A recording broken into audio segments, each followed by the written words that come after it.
Hey folks, Quill18 here, and welcome to part 2 of my Civilization 6 gameplay preview video. This is based on the gameplay that I got to experience last week when 2K brought me in to actually play the first 60 turns of Civilization. I was also able to talk to a lot of people from Firaxis and 2K, including Ed Beach, the lead designer of Civilization 6, who is also the lead designer of all the expansions for Civilization 5, so this is clearly someone who knows his stuff. In this episode, we're going to start off by talking about diplomacy. Although before I do, if I can just catch it right around here, we're going to get a tooltip. I just missed it. Let me try that again. It's a cool little thing. This tooltip shows you that every continent in this game has its own name, which I think is a fantastic extra bit of flavor that just, I don't know, adds that extra level of charm to the world that I think is really good. I used to love putting down these little signposts all over the place in the world and naming rivers and lakes and mountains and things like that when I played. And I thought that was a really important aspect of just making the world feel, I don't know, a little bit more special. All right, so here in their gameplay reel, they do run into America and meet Teddy Roosevelt here. And I don't think we actually see a full-on diplomacy screen in this particular reel. We've got this little intro where we can give a little bit of, flavor to our response and how we want to respond to Teddy over here. But how does diplomacy actually work? Because diplomacy is a significant and very important part of, well, every strategy game, really, but especially Civilization. It's always been a very, very important part of the gameplay. And what has changed? I mean, to a certain extent, everything that you were used to experiencing in Civilization 5 is still going to be there. But there's a few very new and very interesting things. In particular, each AI or each empire has an agenda now, which is going to give more flavor to each one of these leaders. Because previously, you mostly just had, there are a couple of numbers. This guy had a 7 out of 10 for warlikeness, and this other person only has a 3 out of 10, but they have a 6 out of 10 for expansion, and so on and so forth. So, other than tweaking a few numbers in a spreadsheet, all the leaders were basically the same. And for the first time, there is going to be a unique diplomatic agenda for each leader, very similarly, I suppose, in a way, to how each nation, each leader has a unique ability, unique units, unique buildings, that sort of thing. For example, Teddy Roosevelt of the USA has an agenda called the Big Stick Policy. That means he likes peaceful civs, and he hates civilizations who start wars against other civilizations or city-states. For example, in the game I played, the USA denounced Egypt because Egypt had started a war against a city-state, for example. And the USA did not approve of that. So they will like you great if you're a pacifist. If you are aggressive, USA will not like you. What about Egypt, for example? Well, she has the agenda called Queen of the Nile. She likes civilizations with powerful militaries and will try to ally with them. But she dislikes civilizations with weak militaries. And in fact, in that first game where I was mostly playing a peaceful builder game, I got denounced by Egypt because I was weak and didn't have much of a military. And she was definitely willing to go and declare war with people to start shaking things up. And so right away, you start to get a bit of a different flavor in your experiences. Much more distinct than just having a few slightly different sliders. Not only that, not only does each nation have this fixed agenda that they always have. So Roosevelt here will always have the big stick policy and will always dislike warmongers, but every AI nation has a second hidden agenda, which is completely randomized. And this can be things like they would like to have the biggest navy, or they would like to build basically all the wonders, to give a couple of examples. And so if someone has that hidden agenda of they want all the wonders, well, you will see them building a lot of wonders for one, but they will get mad at you, perhaps inexplicably mad at you, if you start to build some wonders. You might not know why they're getting so upset, but you can find that out over time. Civ 6 introduces this gossip item system, where the more relationships you have with another empire, whether it's embassies and open borders and trade routes and all these things, means you will get this trickle of automatic spy information. It will become even more pronounced once you really hit actual espionage times. But just by having a trader go back and forth between your two cities means you will get some of this gossip information sent your way. This can be information like who you denounce or declare war, or what you're plotting, or what you might be building, or if you've built a new city, but can also lead to revealing things about hidden agendas. So there's going to be a very sort of dynamic and based on your interaction sort of spy system early on, even before the formal espionage system kicks in with later technology, which I think is, again, going to be another great source of depth to the world. And that gossip will apparently spread sort of organically throughout the world, depending on how everyone's relationships work out. So that is the diplomacy thing. One of the other interesting things is I had the option, when I did play my military game the second time around, I had the option of declaring a surprise war against America. And in fact, there was even the concept of a justified war. For those of you who have played games from other developers, for example, if you've played some Paradox Development Studio games, you might be familiar with the concept of the casus belli, the cause for war, basically a justified war. If you declare a surprise war, one that is unjustified, you will get 50% more warmongering penalty. Other nations will really dislike you if you just go and do these surprise wars. But if you are declaring war against someone who has denounced you, or you denounced them a while ago, or you have some other reason why you might be justified in wanting to kick someone's butt, then, oh, and this we should talk about, that's such a little small thing, but it's very cool. Then they won't mind as much. I mean, you can still get warmonger from taking a bunch of cities, but you won't get as much as if you had just gone and attacked them directly. This is showing off unit naming. You can rename units. You can randomize the name. You can also, I don't know if it'll be demonstrated here, randomize just the first part or the last part of the name. You can also type in your own name as well. All these little I think so far, it's still very unfinished, right? We're still 5 months away from release. We don't know what all the things will be, but so far it feels like this is the version of 6 with the most polished and most powerful user interface that we've seen so far. Obviously, hardcore players, we would like to see our graphs and good information to let us compare different civilizations and different things like that. But there's a lot of really great stuff going on here. Just want to rewind this video a bit because I want to show off... that's popping a goodie hut. That's not what I wanted to say. Right over here, we saw a builder unit. You can see this builder unit here has 4 builds available, and we'll be building a farm on this grassland over here, which you can do. The farm will build instantly, and it will use one of the builder's charges. You can also see that the farm in this tooltip gives +1 food if that tile is worked, but also provides half a unit of housing. So the more farms you have around a city, the faster it will grow because it's getting more food. Oh, actually, one of the builders, I didn't realize that, one of the builder units on the map literally fades away. So not only will you grow faster because you have more food, but your maximum population size will increase as well because of having additional housing, which is quite cool. All right, what is next in my list of things to talk about? I want to go through as many of these subjects as I can. I talked about builders. I talked about how they had charges, build unique things. I talked about how China's unique ability in this build was that builders added production to wonders. It still uses a charge. In the example that they showed, they used the builder with only 1 charge, but I tested it with a builder that had, I think, 3 charges. So I was able to 3 times in a row add production to help rush the wonder. I think my total wonder build time, again, numbers are kind of meaningless, but to give you an idea, I think that every builder charge knocked about maybe 15 or 20% off the production time for the wonder. Maybe a little bit less than that, I'm not sure. But definitely made a noticeable difference in rushing it, but still didn't let you insta complete it. So I think it was, they're aiming for a good sense of balance over here. I talked about how some buildings, including wonders, are unlocked by the Civic System. Yeah, we got to talk about the government system here. That probably is the time to do it, actually. Let's do it. Okay, it is not shown in this little demo reel, which is a shame because it's one of my favorite things so far. But the Civic System. Okay, so there are 2 tech trees. I mentioned this already. There's the actual technology tree that you go through using science, and then there is the civic tree that you go through using culture. Each time you unlock one of these civic things, you do sometimes unlock new buildings or new wonders or some other kind of bonus, but a lot of what you unlock are these policy cards, and you can very much think of that like a deck of cards. And then you can put these policies into certain slots, and what slots you have depends on your government.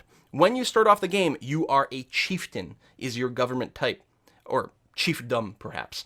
And you have 1 card slot for a military card and 1 card slot for a economy card. There's also a diplomacy category, and there's also a wild card category. As you progress through the civics tree, at some point you will start to unlock government systems. And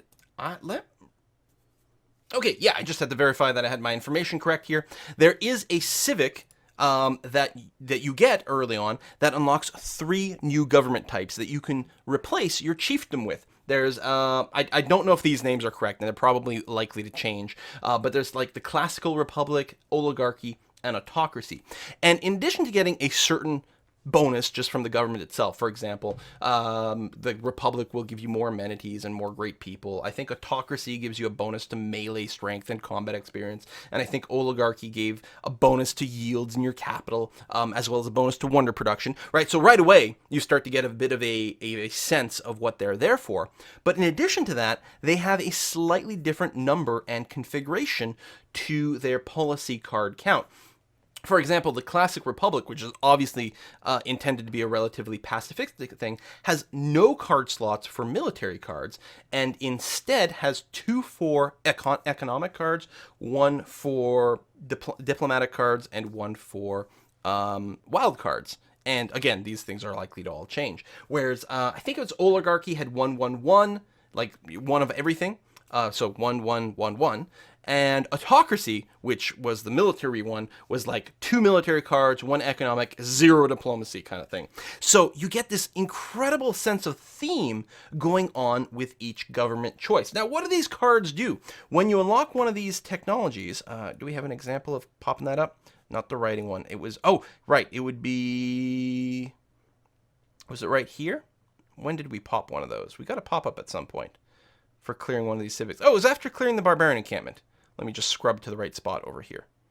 Ah, there we go. Military tradition. So this is an example of completing a civic, and you can see that it unlocks 2 cards, but I don't think they're going to mouse over to show these bonuses. And the actual numerical bonuses, again, don't matter, and they're going to change a million times. But you've got cards, and by this stage in the game, 30 turns in, you've unlocked a good number of these, and especially by the end of my 60-turn run, I had access to, I don't know, maybe about 20 different cards split across the 4 different categories. Mostly, the major ones are the military, diplomatic, and economic ones. And it'd be things like you get a bonus to unit production or wonder production, or your units get a bonus towards defeating barbarians or get more military experience. A lot of the early ones are military oriented, which makes a lot of sense. There's a lot of these types of cards, and you can sort of tune things. Are you in the middle of building up an army? Well, then why don't you take the thing that makes your units build at twice the normal rate, and maybe combine that with the economic card that gives you +1 production in all your cities. Are you trying to grow instead? Well, maybe you've got something that's good for food or lowers the amount of food that you need to grow your population, and so on and so forth. And you can constantly tune your empire by both changing your government type, but also by simply changing some of these policies. You can change these policies for free every time you unlock a civic, and in addition to that, you can change the policies around, I think, by spending gold if you are in between civic changes. And it just gives you a wonderful kind of flexibility that reminds me of the civilizations before Civ 5. Civ 5 policy trees, the social policies, was excellent, but you never had the ability to sort of tune or redesign things, where if you compare it to like Civ 4, for example, with the ability to switch your government configurations across 5 different categories, sort of mostly at will, especially if you're a spiritual empire, it was actually really, really interesting to be able to tune your particular government configuration based on what's going on, which of course is very historical, the idea that governments change and governments change their focus depending on the particular situations. I really had a lot of fun with that, really looking forward to see where they go. It's the sort of gameplay mechanic that is infinitely tunable, and in fact, almost certainly will be infinitely tuned. There's going to be the version that I played now. There's going to be the version that's going to be out at release. There's going to be the version of those things that changes every patch. There's going to be 30 different mods on the workshop, each with their own take on what these policy cards should be, because it is very, very, very tunable. Adding new cards, changing them, I'm really excited for it. I think if there's one thing that's going to contribute to the sort of lifespan and enjoyment of Civilization 6, it will be these policy cards. I really think they are a huge hit that is really, I think it's going to be the highlight of Civilization 6. I'm super excited about this. Things might change, I don't know, but I really love it. I mean, the whole district thing with cities, very cool. The new diplomacy system, honestly, strong diplomacy is very important for making an interesting 4X game, yes, but for me, it's this policy system. I think it is the greatest thing. I'm really excited to see it. What else do I need to talk about? Could talk about religion. Religion is in the game like it was in Civ 5. I was able to found a pantheon. I saw, what did I pick? I think, in my builder game, I picked the pantheon that let me get ancient and classical wonders faster, which made a lot of sense. I was able to found a religion as well, which you still do by getting a great prophet. Although you don't just pop the great prophet wherever, you have to pop them at a holy site or at Stonehenge. I don't think just at any world wonder. I think it had to be at Stonehenge. But, completing Stonehenge also gave me a great prophet, which was awesome. So I was able to found a religion quite early. Tons of freaking symbols to pick from for the religion, which is really exciting. You can type in your custom name, as always, and then you do pick multiple sort of traits for your religion, like, having all religious buildings provide food as well as faith, or, the ability to build cathedrals and different combos like that. I think in my second game, I ended up picking a pantheon. I don't think I founded a religion in my second game because I wasn't focused on that, but I still got a pantheon. I think I picked a pantheon that was like a 25% boost to like ancient and classical military units. Like, again, who knows about the numbers? I have no idea what it was, but it was like, if I pick this, I will be able to make more units and therefore go and kill people faster, which was really, really nice to see. We haven't talked about city-states yet. In a few of these shots, off in the distance, you were able to see La Venta a couple of times. I don't know if I'll be able to scrub to a spot where I've got it. I think it was one of these later bits here. Probably when they're fighting the barbarians, which I just realized I missed. There's La Venta in the distance over here.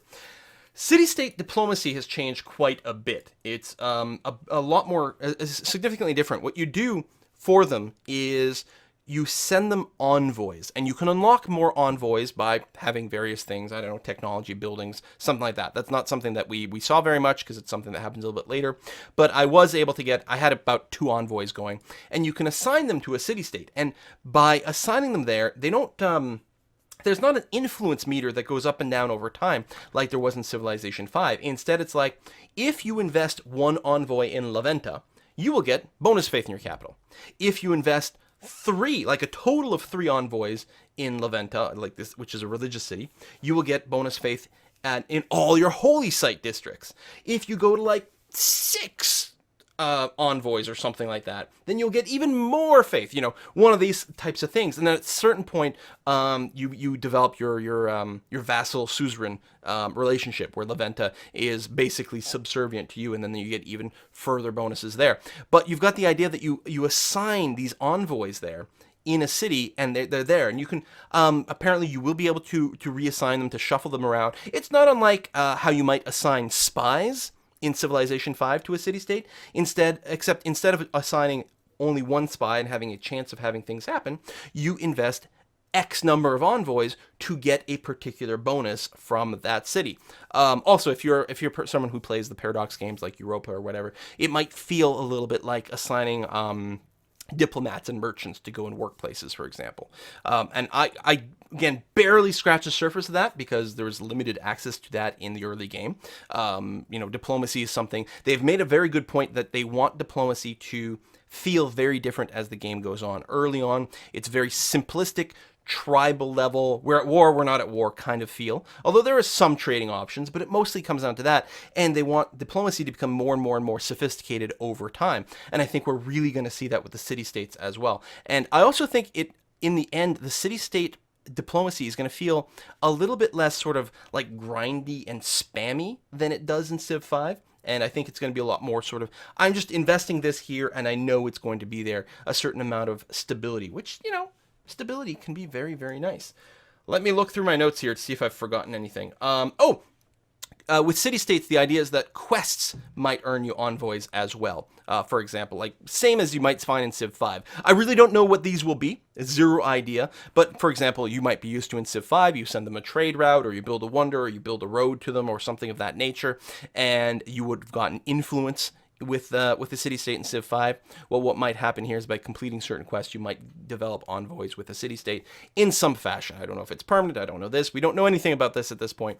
But I really like that sort of interactivity where you're having to do something other than just push a button or spend money or something. You do a thing that is real and tangible and kind of logical in the world, and as a result, you will develop a better relationship. And I think that's a pretty cool thing. So I like that.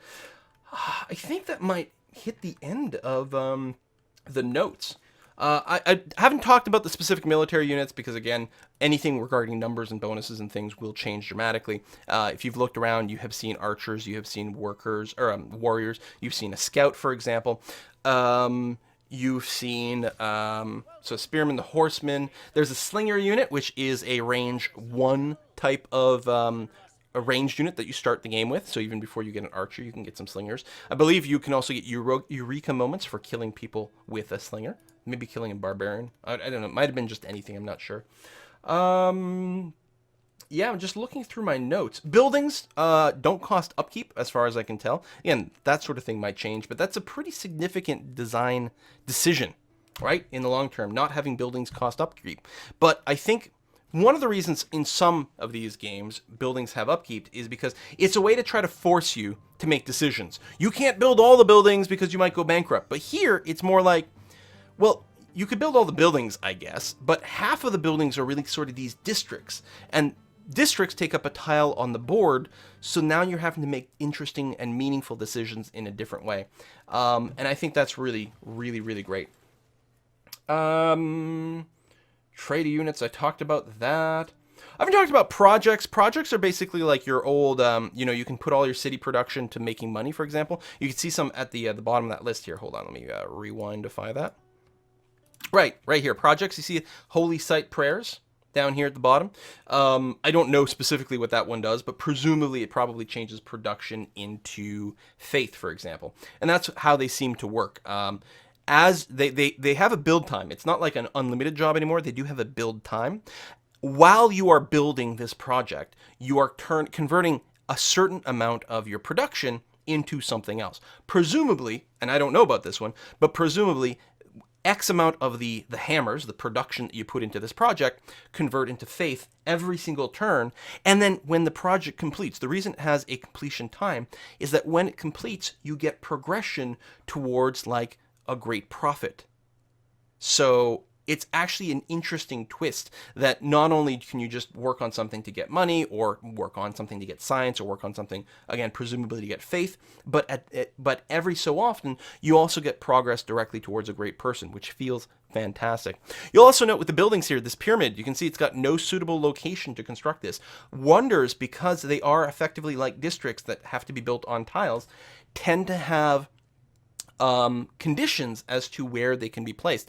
One might guess, I don't know, but I would assume that probably the pyramids can only be built maybe on or adjacent to desert, for example.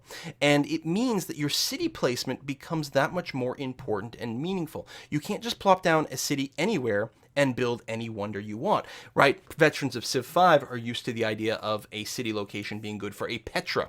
Petra was very specific in that your city had to be built on or adjacent to desert tiles, for example. Well, there's basically a lot more of that now, in that these things will need to be adjacent to a coastline or to a mountain or this or that. I'm not saying every wonder does. In fact, I would be very surprised if every wonder had a placement condition, but some do. So now city placement just becomes, again, that much more important and meaningful. Oh, one other thing I should talk about, since this is the China game here, the Great Wall is not a conventional wonder in Civilization 6. Rather, it's something that your builders can actually build. They stand in a tile, and rather than build a farm, they build a segment of the Great Wall. Has to be built on the border of your nation, but you build it, say, on this tile, then you move your builder to the next tile and build another segment, and that makes a piece of wall here, and you can keep doing that. And the wall acts as, apparently it'll act as like basically a really good defensive fort. Like you can park some units in there and get huge defensive bonuses. Maybe it screws up enemy movement, maybe that sort of thing. It wasn't one of those things I was able to explore, but I love the thought of actually physically building the wall. If your borders push out later on, it's fine. It doesn't disrupt the wall or anything like that. Although, if the borders push out too early, then you might not be able to build the wall in a tile you had intended to build it in before, because it may no longer be on the edge of your empire. But I think that's really, really cool. And as far as I know, and I don't know this, don't quote me on this, I'm not sure about it, but I think it might actually be something unique to China, basically a unique tile improvement of the Great Wall. We don't know what all the nations will be. We don't know what all their unique abilities are. All we know so far from China is that they can use builders to rush wonders. Apparently that will be a unique Chinese trait.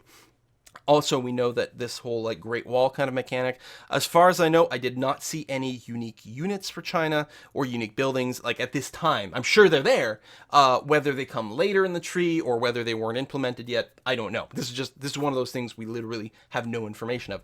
I would be shocked to all hell if there were no unique military units. Actually, if I recall correctly, I may have seen unique Egyptian chariots in my second game, because I think I ended up going to war with Egypt, or they declared on me because I hadn't built up my army yet. And I think they had a unique chariot kicking around, causing some trouble, unless I'm mistaken. But again, all that is very subject to change, and so far we haven't gotten any specific announcements as to what nations will be in, or what their particular abilities and buildings and units will be. I think that brings me to the end of the information I have here. I suspect there will be many questions. I will do my best to answer what I can.